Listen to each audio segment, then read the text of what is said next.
Hello everyone, it's Hannah from ProCandleSupply.com. Today I wanted to do a quick introduction video on blending your fragrances. So why blend fragrances? Well, a lot of people really just like to make a unique fragrance, something that's different or doesn't exist. Also, a lot of people may not like a particular fragrance, but when it's blended with another scent or note, it becomes a much more favorable scent to them or their customers. First and foremost, I think the most straightforward way to make a custom blend is to take an empty container or a small mixing beaker and measure out 2 to 3 oils and mix in the container. Then take that mixture and experiment by adding it to hot wax and pouring a candle. It's important that you make sure you take note of what amount you added of each fragrance so that you can scale it for larger batches. A second method you could use is by using fragrance strips or Q-tips. This method can be good if you don't want to waste your fragrance oils. For example, when you pour into a beaker and you mix it and then you find that you don't really like the fragrance, then you dump it out and you wasted oils. The first method is great if you know that you want to mix those two fragrances and you're pretty confident that you're going to like the way it smells.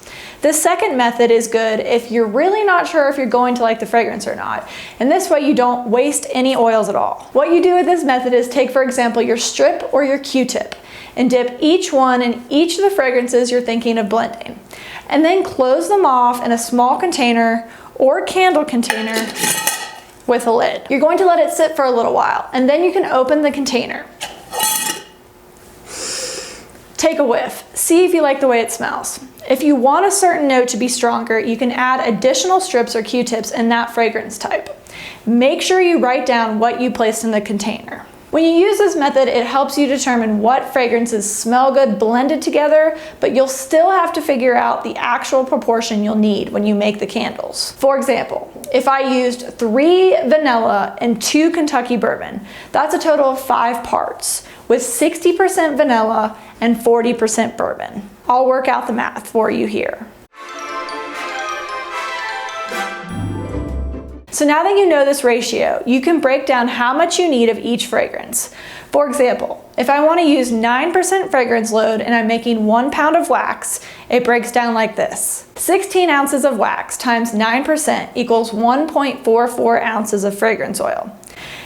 Now, you take your ratio of bourbon to vanilla.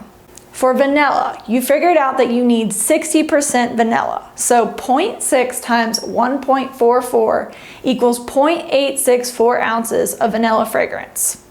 For bourbon, you figured out that you needed 40% bourbon, so 0.4 or 40% times 1.44 equals 0.576 ounces of bourbon. So to make it easy and round up a little bit, you then add 0.9 ounces of vanilla and 0.6 ounces of bourbon for a total of 1.5 ounces of fragrance oil. I hope this makes sense and it was helpful. Here are some fragrance combinations that we like. Berry vanilla and Kentucky bourbon, watermelon and strawberry guava, red rose and plumeria, pumpkin souffle and berry vanilla, lavender and berry vanilla, Macintosh apple and cinnamon stick, coconut lime and vanilla, grapefruit mint and coconut lime, Nag Champa and vanilla. Lastly but not least, Kentucky bourbon and caramelized pralines. And these aren't all. There's so many combinations you can come up with, and it's free to your creativity. That's why it's great if you don't want to waste a bunch of fragrance oil to use a quick little method like this to see if you are going to like or dislike 2 or 3 or 4 fragrances blended together. And that's it. I hope this is an easy enough video to follow and it helps you blend and customize your own fragrance combinations. If you have any questions or suggestions, feel free to comment below or contact us directly. Make sure you like and subscribe so you don't miss out. Thanks!